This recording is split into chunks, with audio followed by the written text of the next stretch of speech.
Sox have a new boss. We'll get to that. Also, some Patriots news, and the Celtics open up their season against the Knicks tonight. We'll get to all of that. But first, don't forget Apple Pods and Spotify. Rate and review the show. And if you're watching on YouTube, give us that thumbs up. Just 1 second from your busy day. Just click that thumbs up. Means an awful lot to us. Means more eyeballs. Trying to hit 1,000 subscribers as well. So click subscribe. That would also help us. We're about 100 short. We got 6 days left to try to hit our goal. And comment. Whether you agree with me or disagree with me, you can throw in a comment and I'll get back to you as well. So appreciate all the support. I truly, truly do. Also remind you that tonight, Cattle's on Causeway live post-game podcast following the Celtics and Knicks. That'll be happening right here on this YouTube channel. That, again, will be live. Interaction, Q&A, all that good stuff. Our reaction to the game between the C's and Knicks at Madison Square Garden. So the Red Sox decide to hire Craig Breslow as chief baseball officer. Here's the story from The Athletic, an excerpt. And man, oh man, The Athletic had about 20 people writing this story. They had a Sharma, Jennings, Mooney, McCaffrey, all writing about Craig Breslow to the Red Sox. And here's what they had to say. Breslow's wide-ranging responsibilities with the Cubs kept him connected to the farm system, draft room, manager's office, and trade deadline. Breslow went from director of special initiatives in 2019 to running the Cubs pitching development while adding a VP and assistant GM title in the following years. Breslow had amassed so much influence within the organization that he already functioned like a general manager in today's game. Breslow was constantly in the loop with president of baseball operations Jed Hoyer, general manager Carter Hawkins, manager David Ross, and the staff. That setup gave Breslow a consistent voice in the day-to-day discussions around the roster and game plans. My initial reaction to this news last night was, it's not internal, and I'll take the L. I'll take the big fat L on this one. I thought the Red Sox would promote from within. I thought we were certainly looking at a Eddie Romero kind of promotion here, and him being the guy running this operation along with Alex Cora as his number 2, while Cora was also managing the ball club. I anticipated an internal promotion, and I'm happy that this was not an internal promotion. I'm happy that an outside set of eyes is going to come in and take a look at things and try to figure things out. So I take the L on that one happily. No internal promotion. Now, as far as the Red Sox and what they had said, let's not forget Sam Kennedy going back 6-7 weeks ago when Chaim Bloom was fired. He said this was going to be a long, exhaustive search. It was going to be a different kind of search. But was it? Was it a different kind of search? About the same time frame it took the Red Sox to hire Bloom back in 2019 is how long it took the Red Sox to hire Breslow during this process. So if you're going off of time frame, pretty much the exact same thing. Now, one difference by the reporting, looks like Craig Breslow is going to have the opportunity to name his number 2. He's going to have the chance to pick his guy or his woman as the number 2. I don't know if it's going to be GM or whatever title they give nowadays, but it does look like Breslow is going to have that opportunity. Chris Cotillo from Mass Live wrote this today. Breslow will likely have the chance to appoint his own person in the number 2 role if he chooses. Breslow is expected to have full autonomy over all operations of Boston's baseball operations, including the coaching staff, which has 2 vacancies, pitching coach and third base coach. Now, pitching coach, people already connecting the dots. It makes a lot of sense. Andrew Bailey, he's looking for a job. He's a pitching coach. He's best friends with Breslow. I would not be surprised if Bailey is the guy to take over that pitching coach slot on this staff. But again, according to Chris Cotillo, Breslow is going to have full autonomy. And I clap to that. That's exactly what is needed. If you're going to hire somebody and you're going to call them the chief baseball officer, that CBO best have full autonomy. The final decision should be in that person's hands. You don't want anybody trying to usurp his power. You don't want a back and forth to the point where, a struggle for power between Cora and Breslow and maybe somebody else like Romero within the organization. No, you want to give this new CBO full autonomy, all the power, full stop. Period, end of sentence. That's what should happen.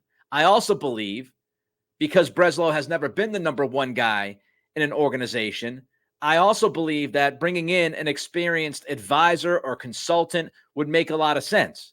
Theo did that. Charrington did that. You see that in a lot of spots.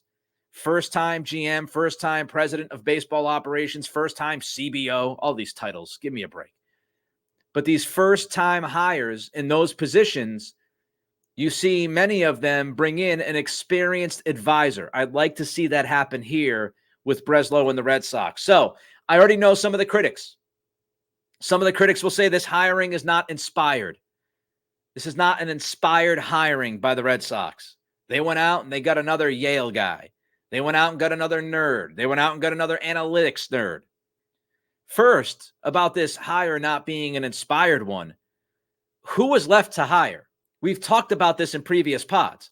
A lot of people pulled their name out of this race. 10 people in total bowed out.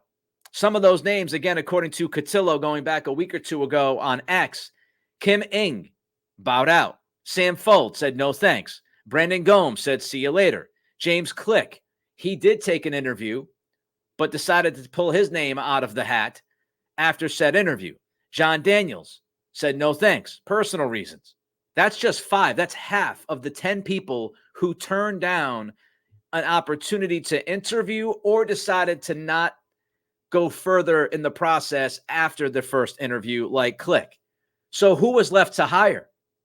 Where was the big name? Ng would have been great. Nope. Sam Fold, Brandon Gomes, first-time guys again, but they had, some sexiness behind their names. People were intrigued. Nope. James Click, his experience in Houston, building a winner. Of course, he was in Toronto this year. He would have been a big name. John Daniels would have been. But they all said thanks, but no thanks. So who was really left to hire? If you don't feel inspired by this, with all of those people bowing out of the process. I'd also mention that Breslow, he was on the radar early. Peter Gammons, the OG, he actually posted 1 week after Bloom was fired. I believe it was like September 23rd. He ended up posting on X, there are rumblings emanating from Chicago that Breslow is moving to the Red Sox to direct their pitching development program. Kelly, Craig, and their children still live in Newton. So a week after Bloom was let go, Gammons was already posting on X that Breslow was going to move to the Red Sox organization. Now, was that true?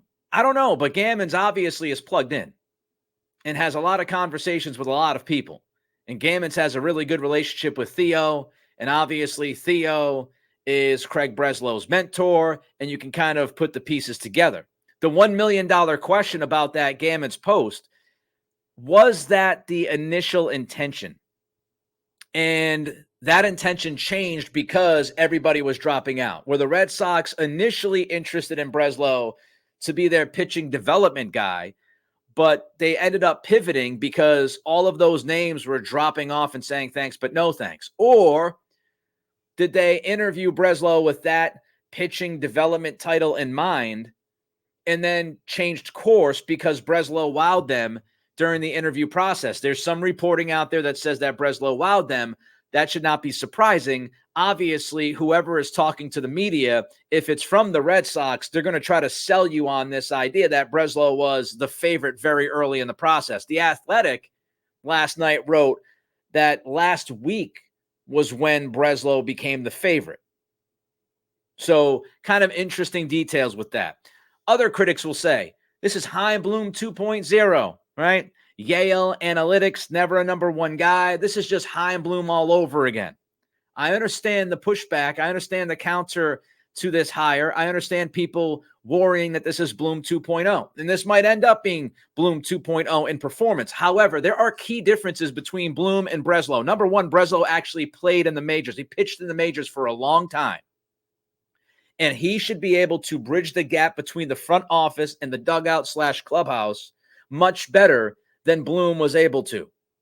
He knows the game. He's been part of the game. He understands the language of the game. He understands players. He understands managers. He understands the coaching staff. He won a ring. He's been there. He's done that. That's a huge difference between he and Bloom. Bloom was a guy who was, on his computer working analytics, hadn't played in the majors, hadn't played, other than in his head with fantasy statistics and analytics, and then working for a website. I mean, this is a completely different background when you talk about experience within the game. Breslow pitched for years. Breslow grew up in Connecticut. He played in Boston for a number of years. He won that ring in Boston. These are all stark differences between Bloom and Breslow. Breslow has dealt with the media as a player for years, dealt with the media.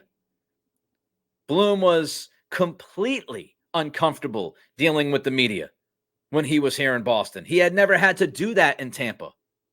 So Breslow is experienced with the media. He's going to be able to get his message out there to the fans much more clear than Bloom was able to. I'd also say that Breslow is Theo Epstein stamped, which means a lot to me.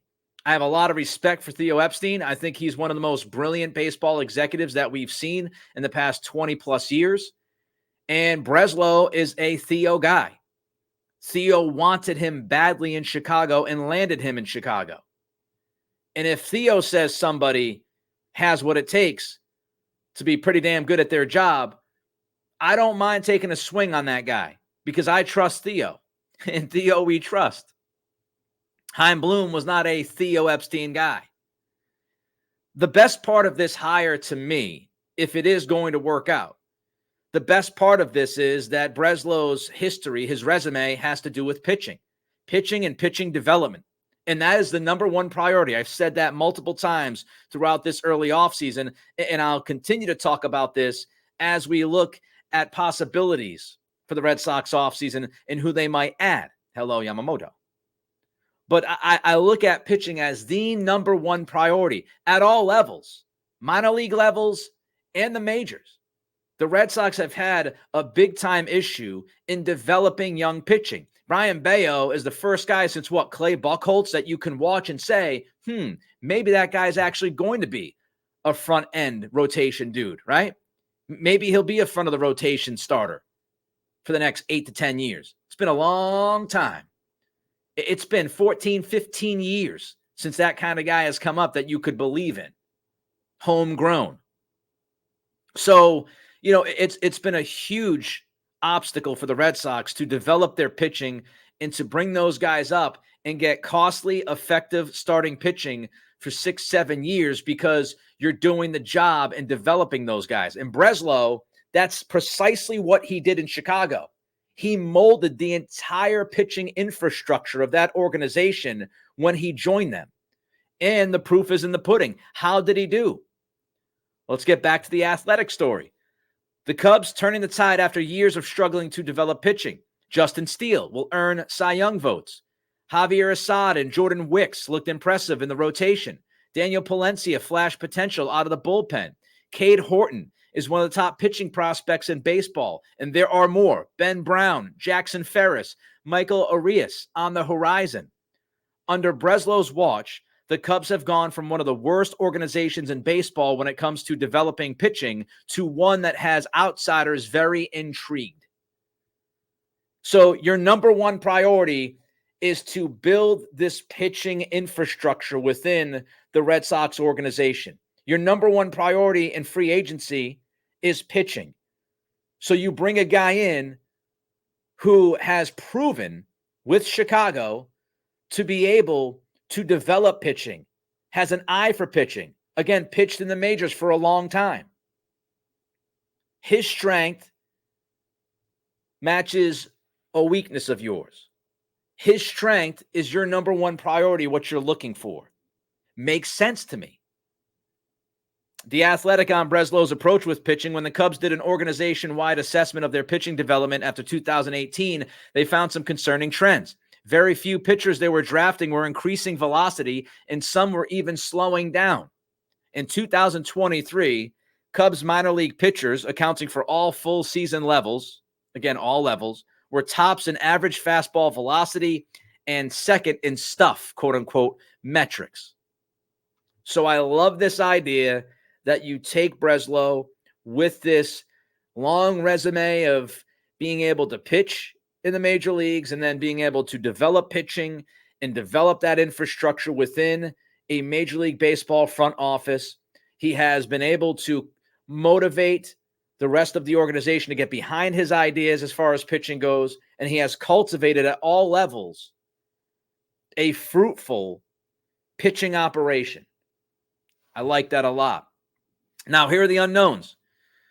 Will Breslow mix with the existing front office? Don't forget, right now, even if Breslow has his say for the number 2 job in the front office, and even if he has full autonomy, he is still walking into a front office that has a lot of people that have been there for a long time. How is he going to mix with them? Does he have prior relationships with some of them from his time in Boston? How's that all going to work out? It's very difficult when you have somebody new come in and have to mix with people that have been there for years. And he's going to probably end up working with a few people that had their eye on the job and were hoping to get hired, like Ramiro, unless Ramiro decides to go somewhere else because he was passed up again. We'll have to wait and see. And Breslow did cause some friction within the Cubs front office and organization. Again, from The Athletic, which was a tremendous piece, the Cubs wanted Breslow to shake things up and push new initiatives, which at times created some internal friction. Breslow's cerebral style wasn't always for everyone, and he will be strong with his convictions about how the Red Sox should be run. So he's a strong-minded guy. I think that's what you need. Now, don't get me wrong. I was reading Rob Bradford this morning with EEI, and Rob mentioned in his story that Breslow, he talks to others, he takes in the information, he gathers that information, and then he makes the best decision that he believes is in the best interest of the ball club. I don't mind delegating jobs and letting those people do their jobs to the best of their ability. I absolutely believe that the best people that run businesses in this world have smart people around them, and they welcome those conversations. But at the end of the day, you need somebody who pulls up their pants and says, I'm going to be that person. I'm going to be that man. I'm going to be that woman. I am going to make the decision that I think is right, and I am going to take responsibility and accountability for that decision. And that decision is going to be rooted in some principles and some really good discussion. So I like this idea that Breslow is somebody who has strong convictions. I want somebody to sell me on this idea of why they might be trading somebody for this other person. I want somebody who has strong convictions if they go out and they sign somebody like Shohei Ohtani. I want that. I don't want wishy-washiness. Done with that. I'm cool with strong convictions. And if he rubs a couple people the wrong way, if he's making the right calls, so be it. Pack up your bags and go. It's how it works. And the strong convictions also make me wonder, is Breslow more willing to take risks than Bloom? That was Bloom's biggest weakness, right? Wouldn't pull the trigger at the deadline. Wouldn't necessarily get uber aggressive right off the jump in free agency. And he grew this reputation within the game for always hemming and hawing and overthinking things and taking so long that the action never followed, and other people within the game, they got frustrated by that. So is Breslow, with those strong convictions, is he that guy that's going to pull the trigger? Is he that guy that's not worried about taking a risk? We'll find out. Look, nobody knows how this is going to work. Nobody knows if this is going to work. This is all just guessing, right? I mean, you look at the guy's resume and you say, okay, strengths, weaknesses. What do we think? I mean, Chris Young in Texas has done a pretty damn good job his first year as the GM down there. They're in the World Series last time I checked. And he has a very, very similar resume to Breslow. Doesn't mean Breslow is going to be young, but it's worked. We have recent history to tell us that that has worked. So we don't know how it's going to come together. I'm okay with the hire. I hope they give him time.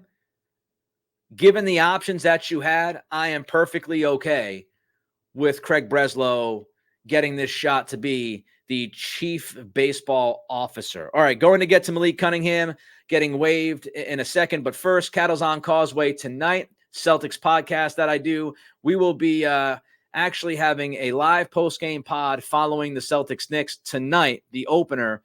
So you just jump to the YouTube page, and we can go back and forth. It'll be a live post-game pod. I'll be taking your questions, your statements, your thoughts. Should be a lot of fun. Also, don't forget to rate and review the Nick Cattle Show and Cattle's on Causeway. And when you're on YouTube, give us that thumbs up. Means an awful lot. Like, comment, and subscribe. We're about 100 subscriptions away from hitting our goal of 1,000 by the end of October. We've got 6 days left. Malik Cunningham was waived yesterday. He was cut. Now, it's very likely he's going to be back to the practice squad if he clears. Belichick said this morning that that would be the plan. So they still want Cunningham to be a part of this organization. Just a couple of quick things that jump out at me. You just waived the guy that would have been the quarterback 2 weeks ago in Vegas if Mac Jones got hurt. I want you all to absorb that. You just cut the quarterback, quote unquote, that was in line to play in Vegas if Mac went down. If Mac went down the first snap of that game, Malik Cunningham would have been your quarterback for the remainder of the matchup. And within 2 weeks, you are cutting that dude. I mean, the QB2 tap dance is crazy to me. It's bananas. You didn't surround Mac with the strongest weapons. Your offensive line was all sorts of banged up walking into the season. And you didn't have a clear plan to back him up. You decided to release Zappe before the season. Obviously, you weren't a believer in him. Then you bring in Matt Corral. That lasted for about a week or so. Then you brought in Ian Book. That lasted, I think, less than a week. Then you bring in Will Grier. Then you activate Malik Cunningham as QB2 in Vegas. Now you're cutting Malik. What the hell is going on here? What a disaster. The quarterback 2 shuffle. And you didn't have to sign Malik to the roster. You could have elevated him. Great win against Buffalo last weekend, but that doesn't erase all of the mystifying moves we've talked about. I mean, I'm just trying to wrap my head around that. It's madness. All right, the Celtics open their season tonight. We'll get to some thoughts on that. But before we get to C's talk, quickly, Matty P. Man, oh, man. I mean, what a play last night. That breakaway goal that he had was incredible. It was an incredible play from beginning to end. He actually was able to get puck possession. Then he lost puck possession. Then he had a poke check. Then he gets to the puck. And then he outraces everybody and finishes to the back of the net. You want to see how a young man responds? Like 19 years old. He had a down game in San Jose when they bumped him, right? Had a down game in San Jose. He's come back last couple of games, and he's played really, really well. Matt Poitras is going nowhere. Matty P is a Boston Bruin. I don't think he's going to fall off a cliff so badly over the next 4 games that you're going to send him out. I think he's here to stay. And I'm excited. That dude has shown some skill at a young age. And that should be very exciting. Looks like Sweeney hit on that pick. It's early, but the early returns look like Sweeney hit on that pick. All right, let's get to the C's. Their opener tonight against the Knicks. Again, Cattle's on Causeway, live post-game podcast following the game tonight at Madison Square Garden. We'll have live interaction with all of you. But before we get to the opener, just one story that we haven't covered yet with the C's, and that's Derek White. Derek White, the window to sign him to an extension ended on Monday night at 11:59 p.m. Yes, I was up. I was waiting to see if they got the extension done. They did not, but have no fear. Adam Himmelsbach of the Boston Globe actually posted, no extension for White, but there's no drama. C's have an entire year starting next offseason to do another one and view him as a central long-term piece. Now, that's the biggest part. That's the biggest aspect of the post. The fact that the Celtics view Derek White as a central long-term piece. They want to get a deal done. They were unable to get it done by Monday at 11:59 p.m.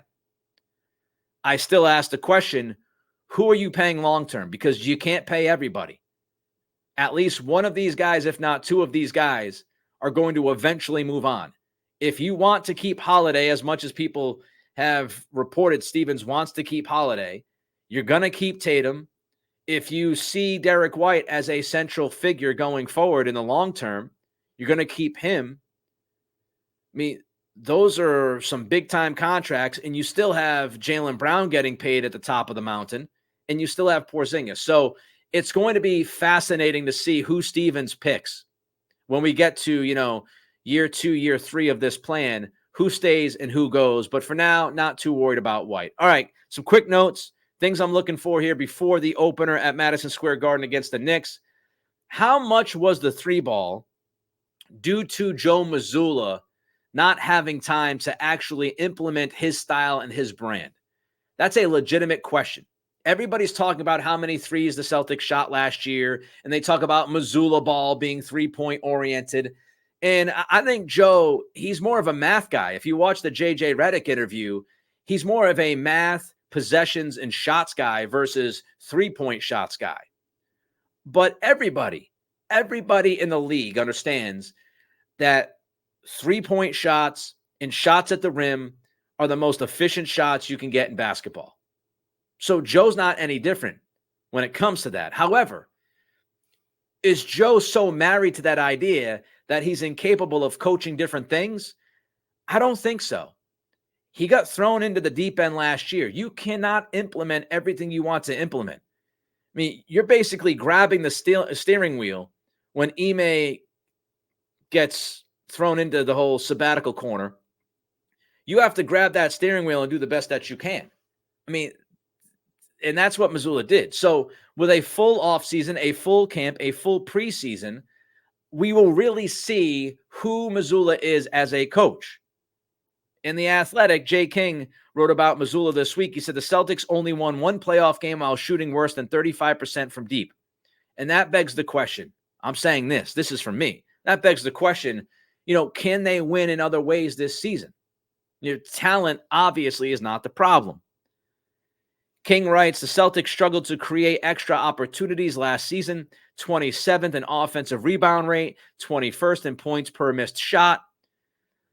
Though they had the second best overall defense, they finished 26th in opposing turnover percentage, which limited their time spent in transition, put a lot of pressure on their half-court offense to be great, and for their shooters to knock down looks.